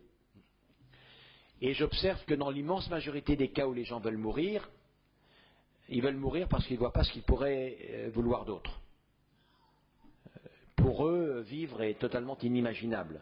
Ce n'est pas véritablement un choix entre deux voies ouvertes. Romy Schneider, qui se tue après la mort dans des circonstances épouvantables de son fils, n'exprime aucune liberté particulière. Le déprimé profond qui est conduit par sa dépression à se tuer n'exprime aucune liberté particulière. Le jeune homme, la jeune fille qui a tout investi dans le premier amour et qui ne peut imaginer, car elle n'a vu que cela, de pouvoir vivre sans ce complément de lui-même, d'elle-même, qui était l'autre, qui vient de disparaître ou qui l'a quitté et qui se tue, n'est pas vraiment libre non plus. C'est pas de la même manière que la personne qui souffre le martyre et qui demande qu'on en finisse en le tuant est tout sauf libre. La douleur est un tyran impitoyable. Donc je demande que l'on fasse attention avant de parler de l'ultime liberté. L'ultime liberté est exceptionnellement une liberté, exceptionnellement. Et par conséquent que l'on s'efforce toujours quand c'est possible, c'est pas toujours possible, de voir s'il n'est pas possible de rétablir les conditions d'une vraie liberté, c'est-à-dire un choix, un vrai choix. Et il y a des cas où c'est possible. Alors, des fois, ça passe par des gestes évidents. On ne peut pas tuer quelqu'un qui souffre tant qu'on n'a pas mis ce qu'il fallait en œuvre pour qu'il ne souffre plus. Car tant qu'il souffre, il ne peut pas ne pas désirer mourir. Il ne peut pas ne pas désirer mourir, bien entendu. En revanche, si cette personne qui souffre, vous parvenez à faire en sorte qu'elle soit apaisée dans sa souffrance et par conséquent réceptive, même si elle doit mourir 3-4 jours après, à un contact intensément émotif au cours duquel un témoin sera passé avec les siens, les chers, les êtres chers, c'est une condition de choix, mourir aujourd'hui ou plus tard, et parce que c'est possible que je vive un peu plus parce que ça m'apportera quelque chose. Voilà, donc c'est la question un peu que je pose. De la même manière, je questionne les différentes solutions législatives et je donne quelles sont mes propres préférences. J'essaie de le faire d'aucunement de manière polémique parce que je suis très respectueux des personnes, quels que soient leurs sentiments dans cette affaire très très difficile. En revanche, dans les grandes affaires médiatisées dont on parle, elles sont ce qu'elles sont réellement. Mais j'observe que tout est mis en œuvre. Des fois, il n'y a pas à mettre en œuvre grand-chose, tant c'est déjà spontané, cette impression d'émotion que l'on ressent. Tout est mis en œuvre pour que le déluge d'émotions qui traverse le pays ne soit pas véritablement propice à un recul réflexif. Or, on sait bien qu'on ne peut pas éviter l'émotion, mais qu'on ne peut pas totalement penser également en étant submergé par cette émotion-là. Et donc, pour certains de ces cas, il me semble important de les reprendre, on va dire, un peu à froid. Alors, parfois de manière très factuelle. Par exemple, pour l'affaire Chantal Sébir, c'est vrai que l'affaire Chantal Sébir est beaucoup plus singulière que la presse a semblé le dire. Beaucoup plus singulière. Et pose beaucoup plus de problèmes. Je veux dire, la présentation de Chantal Sébir, c'est cette femme souffre le martyre, ça c'est incontestable, elle souffre le martyre et un état inhumain lui refuse le soulagement d'une mort qu'elle réclame. Hein, c'est ça qui a été dit. C'est un peu plus compliqué que ça dans la réalité, puisque, comme chacun sait, le cas de Chantal Sébir, bon, d'abord c'est un cas particulier, mais ça je n'en tire aucune conclusion, qui avait refusé de se faire soigner au moment où elle aurait dû être guérie. Et à l'époque, elle a refusé de se faire soigner parce qu'elle avait peur de la mort. C'était très curieux d'ailleurs. Au moment où elle arrive dans cet état-là, où effectivement il n'y a plus d'autres possibilités, et puis elle souffre, c'est totalement épouvantable, elle refuse de recevoir de la morphine, elle refuse qu'on l'accompagne dans la mort par la loi Leonetti, qu'on pouvait parfaitement lui appliquer, réellement, parce que, ce qui est son courage, je n'ai rien à dire, parce qu'elle met sa souffrance au service de la cause qu'elle défend, à ce moment-là, qui est la cause d'une modification de la loi sur l'euthanasie. Donc, il y a un militantisme. Voilà, mais honnêtement, je ne condamne pas. C'est son problème. Le seul problème, c'est que la seule chose qu'on ne pouvait pas faire, c'est changer la loi en une semaine pour que la loi permette de la tuer. On est dans une république. Pour changer une loi, il faut du temps. Il faut que les députés votent, que les sénateurs votent également. La seule chose qu'on ne pouvait pas faire pour Chantal Sébir, c'est changer la loi à temps pour qu'elle puisse bénéficier d'une modification de la loi. Il faut réellement dire cela. On pouvait en revanche lui appliquer la loi Leonetti, on pouvait lui donner de la morphine, on pouvait lui apporter des médicaments pour qu'elle les prenne et qu'elle se tue, c'est ce qui s'est passé in fine. Donc je rappelle simplement ces phénomènes. Juste pour moi, pour peut-être pas mal de monde, je ne sais pas, la loi Leonetti, en 2 mots, vous êtes... Alors la loi Leonetti est une loi qui va très loin en réalité.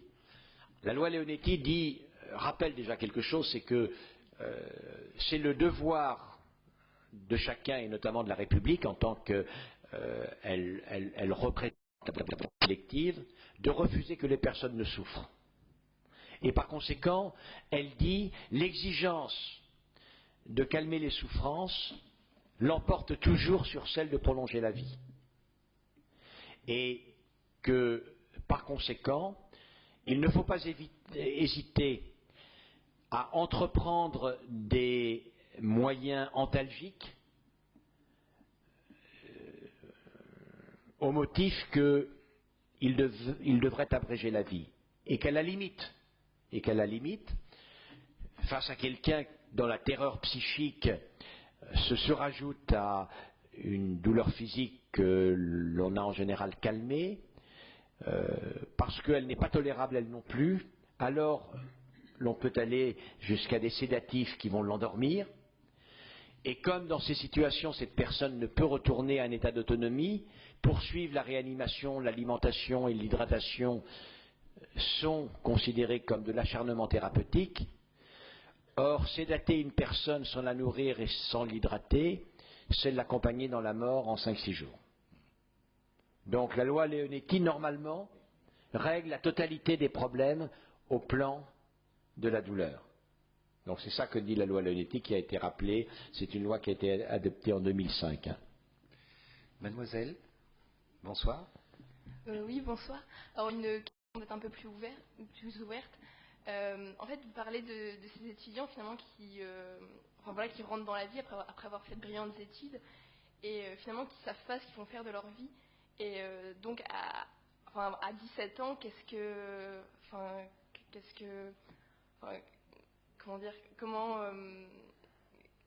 vous préconisez, quels sont les défis en fait pour une nouvelle jeunesse, du nouveau millénaire? Moi, voilà.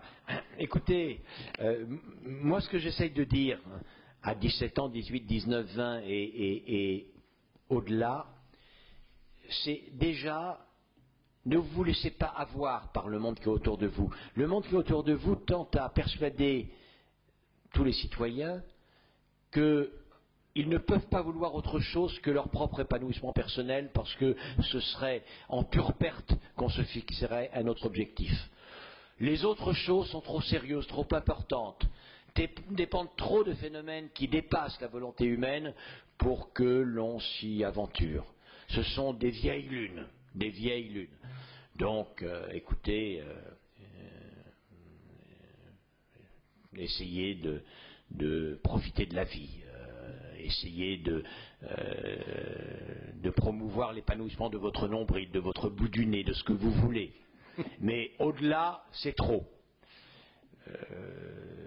C'est pas vrai, c'est pas vrai. L'idée selon laquelle l'avenir serait écrit par des lois qui seraient totalement indépendantes de la volonté humaine, on essaye de nous inculquer cela.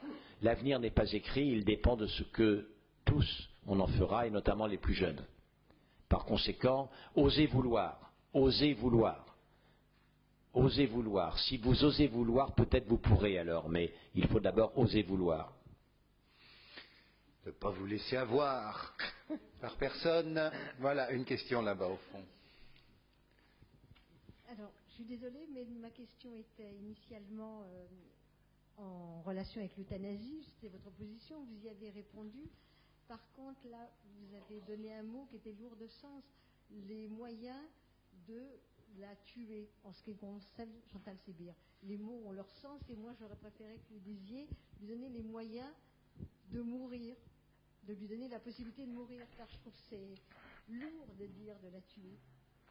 Non, en d'autres termes, si vous voulez, j'ai dit cela pour frapper, mais parce que effectivement, dans le cas de Madame Chantal Sébir, elle fait partie de ce courant que je respecte, même si je ne le partage pas, selon laquelle il faudrait que la République, compte tenu de la liberté qu'ont les gens et des situations, que la République autorise, notamment des médecins, ce seraient des médecins, voire même enjoigne à des médecins, ou les autorise, à avoir un geste dont le but n'est pas de soulager en tant que tel, mais dont le but est d'arrêter la vie, donc de tuer. Arrêter la vie, je peux utiliser des périphrases, mais lorsque je fais une injection qui arrête la vie, c'est en d'autres termes une injection qui tue, que voulez-vous que je vous dise. Alors je veux bien n'utiliser que le terme une injection qui arrête la vie. Mais c'est ça qui est un peu le débat. Est-il légitime? Est-il indispensable? Est-il important? Donc on ne va pas reprendre vraiment le débat. Il y a des gens qui le pensent. Personnellement, je n'en suis pas convaincu. Moi, ce que je pense, si vous voulez, de ce point de vue-là, c'est que le devoir de l'État n'est pas d'accéder à toutes les volontés, même si elles sont considérées comme légitimes, des personnes. Je veux dire, imaginons que je n'arrive pas à connaître du plaisir physique et que, après tout, il est normal qu'un monsieur connaisse du plaisir physique à un moment donné. C'est pas une injection de l'État de me présenter les péripatéticiennes les plus habiles de telle sorte que je puisse accéder à la plus grande jouissance. Et pourtant, mon désir de connaître le plaisir physique est tout à fait légitime. Le devoir de l'État, c'est d'éviter ce qui est inacceptable. La douleur est inacceptable. Donc c'est certainement le devoir de l'État d'éviter cela. Et à la limite, si la seule possibilité d'éviter des douleurs inacceptables était de faire une injection dont la nature et le but était de tuer les personnes, je crois que je m'y résoudrais, bien entendu. Je m'y résoudrais, pas de gaieté de cœur, parce que la douleur avant tout, la douleur est insupportable. La douleur ne peut pas être acceptée, réellement. Mais dès lors que ce n'est pas indispensable, je fais partie de ceux qui considèrent que l'État n'a pas à accéder au désir, même si on le considère comme étant légitime, des personnes dont la douleur a été calmée, de mettre en œuvre d'autres moyens dont le but est d'abréger sur le coup leur vie. Ça, c'est un peu le débat. Mais je vous le dis avec humilité, j'ai le droit d'avoir moi aussi mes opinions. On va vraiment changer de registre complètement. Tout à l'heure, vous avez évoqué des considérations économiques et vous avez même dit à un moment donné, on en parlera peut-être tout à l'heure, à propos de la crise économique. Alors, si on en parlait 10 secondes. Oui, moi je veux bien. Cette crise économique est extraordinaire pour plusieurs raisons. Elle est grave, etc. Mais elle est extraordinaire, elle dit beaucoup de choses de l'âme humaine. J'ai fait une conférence il y a peu de jours devant les top managers de l'EDF. Au niveau, genre très bien. Et on a parlé uniquement de ça. Déjà, j'ai essayé de trouver, avant de parler de la crise économique, mais c'est lié, j'ai essayé de trouver le ressort qui possède des personnes à tout faire pour arriver à gagner 1 million d'euros par mois, ça va jusque-là. Parce que honnêtement, pour s'éclater, pour faire tout ce qu'on veut, avoir 100 000 euros par mois, c'est bien. Sans doute 50 000 euros par mois, c'est bien. 100 000 euros, c'est bien. Mais est-ce qu'on fait beaucoup plus de choses avec 1 million d'euros par mois qu'avec 100 000 euros par mois? Je voudrais qu'on me montre. C'est naturellement absurde. En dehors du fait que ça va être considéré comme c'est choquant. C'est totalement absurde. C'est totalement déconnecté de la masse du plaisir que l'on va connaître. Donc quel est le ressort dans notre société qui pousse à certaines positions des personnes à tout faire pour gagner ça? Alors, un des mécanismes, d'ailleurs, moi j'ai posé la question parce que j'ai travaillé notamment avant qu'elle n'ait tous les difficultés que l'on connaît, à la Société Générale où j'étais le président du conseil scientifique de leur fonds d'investissement en biotechnologie, donc je rencontrais mes amis banquiers et je leur posais la question, mais écoutez, qu'est-ce qui les pousse, qu'est-ce qui est absurde? Et pour les plus brillants d'entre eux, ils me disaient, mais vous n'avez pas posé la question, c'est la règle du jeu, c'est comme ça. C'est la règle du jeu, nous on veut jouer le jeu et on veut le jouer avec tous nos moyens. Et en réalité, c'est effectivement cela, et excusez-moi de la trivialité de ma comparaison, c'est un peu les messieurs qui veulent avoir la plus grosse, quoi. Alors, ça ne veut pas dire forcément que on va mieux en profiter. Mais bon, c'est vraiment de ce niveau-là. Vous leur avez dit comme ça, non? Je leur ai dit comme ça, naturellement. Alors, vous avez encore le courant là aujourd'hui? C'était pas les plus riches parce qu'aucun d'entre eux n'était à ce niveau-là. Pour les gens de l'EDF, par exemple, les banquiers, s'il y en avait un ou deux qui étaient à ce niveau-là. Mais les gens de l'EDF, non, ils étaient modestement à quelques dizaines de milliers d'euros par mois, quoi. Des broutilles. Bon.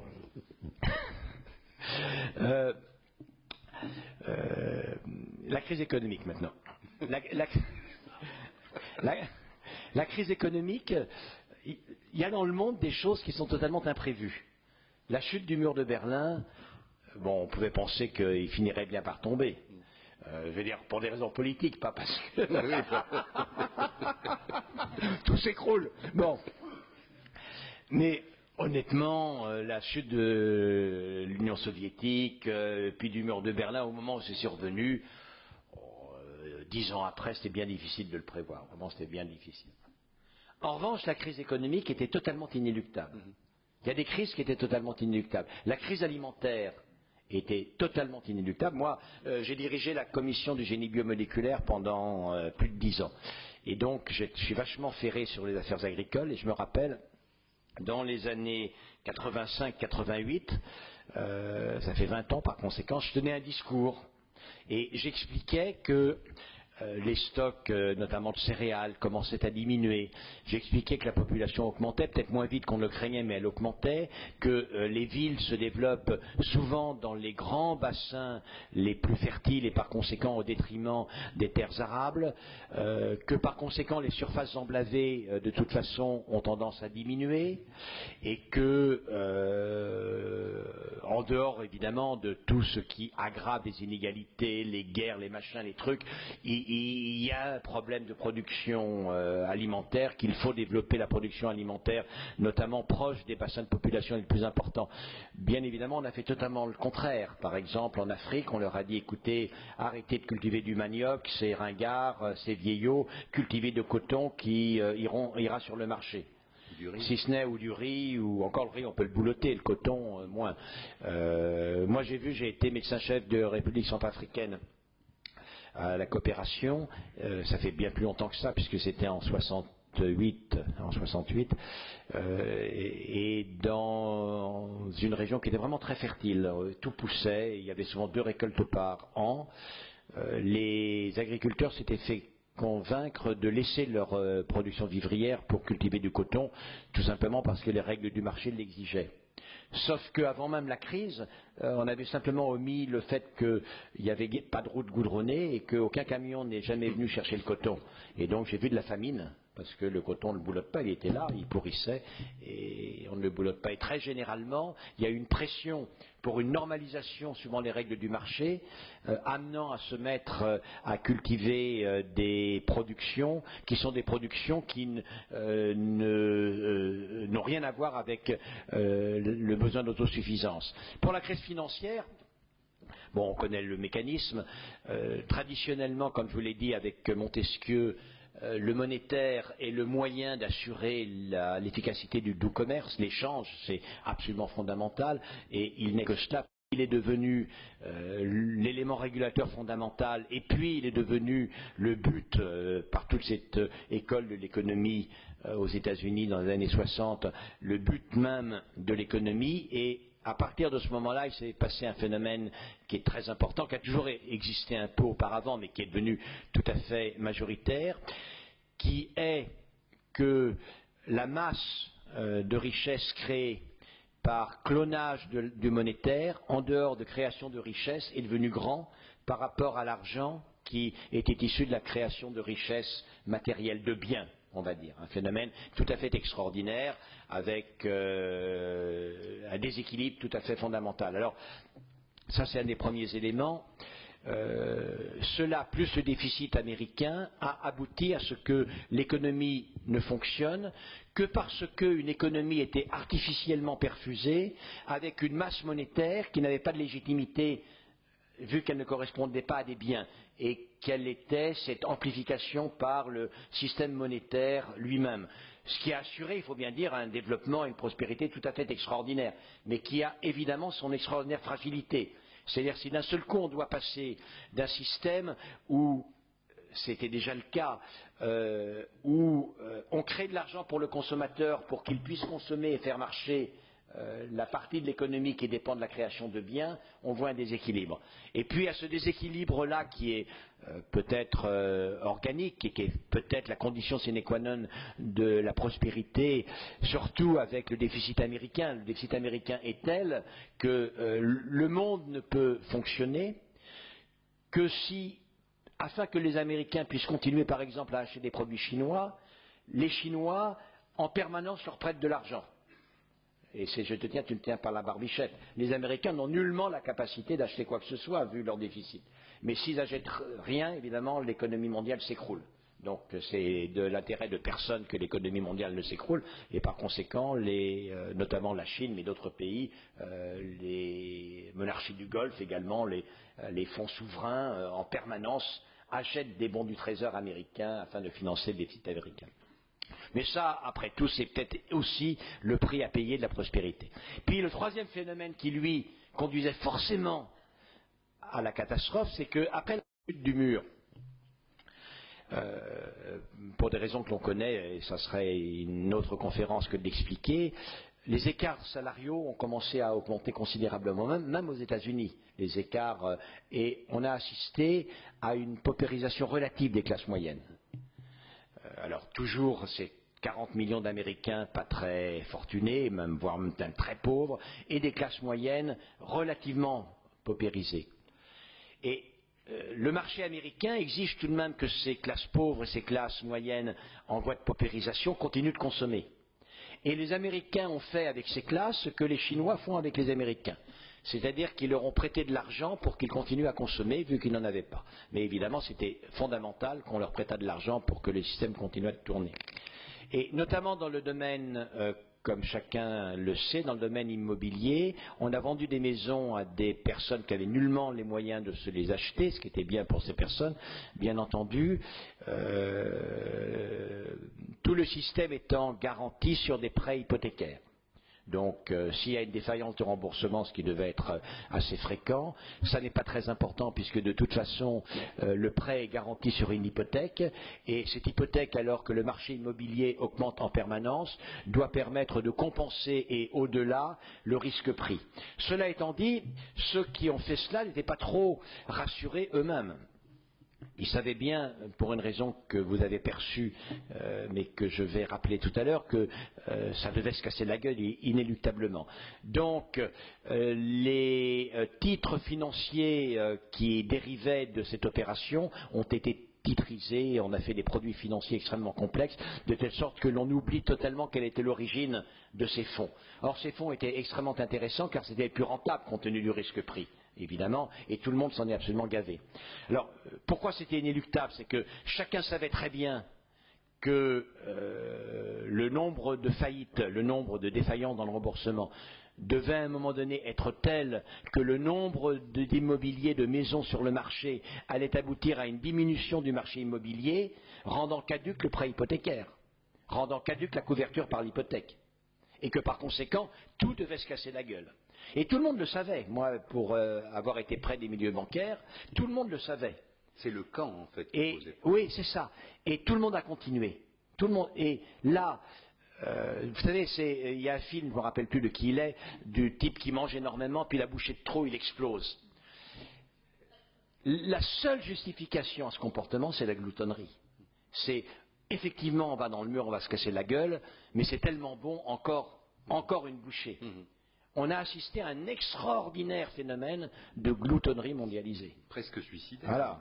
Alors, alors, ça c'est très intéressant parce qu'on parle d'éthique et de finalité. S'il y a véritablement une action sans aucune finalité, c'est bien celle-là.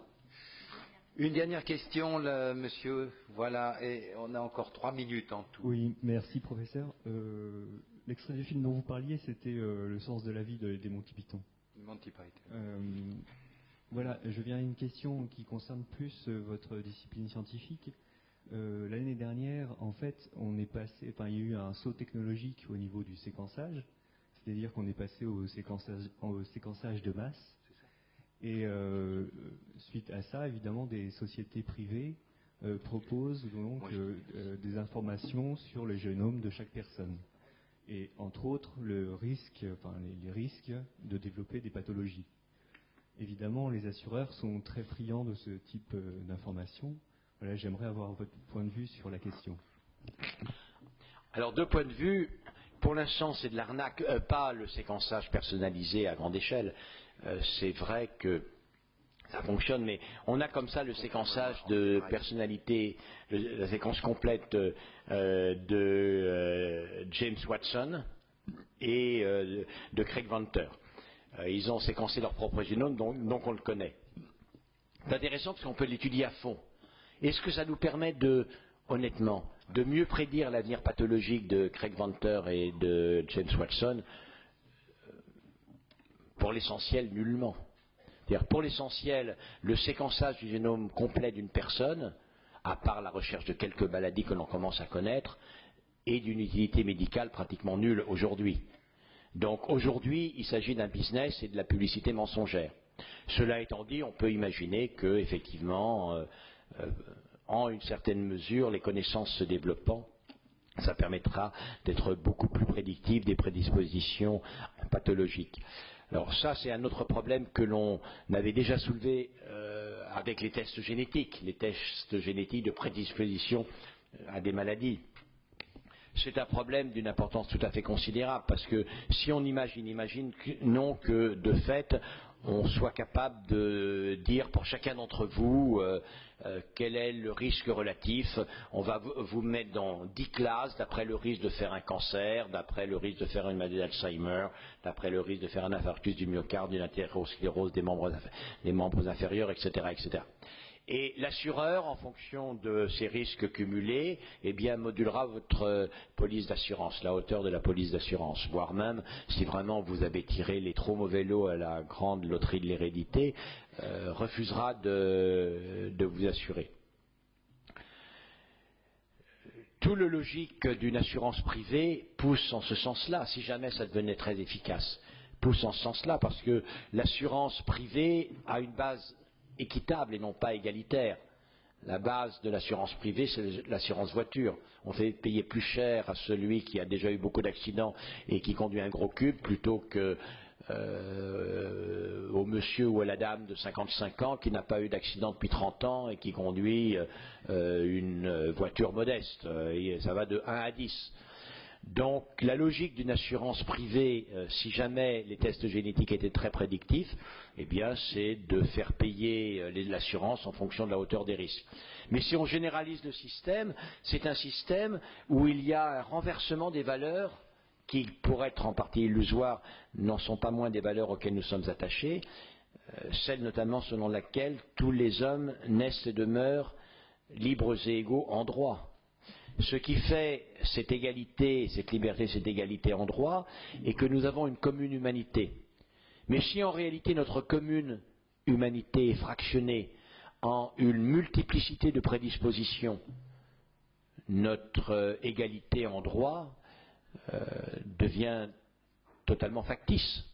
Parce que si non seulement nous avons donc cette mauvaise chance à la grande loterie de l'hérédité, mais encore si la société le sait, la personne qui est malchanceuse n'aura pas les mêmes droits que l'autre.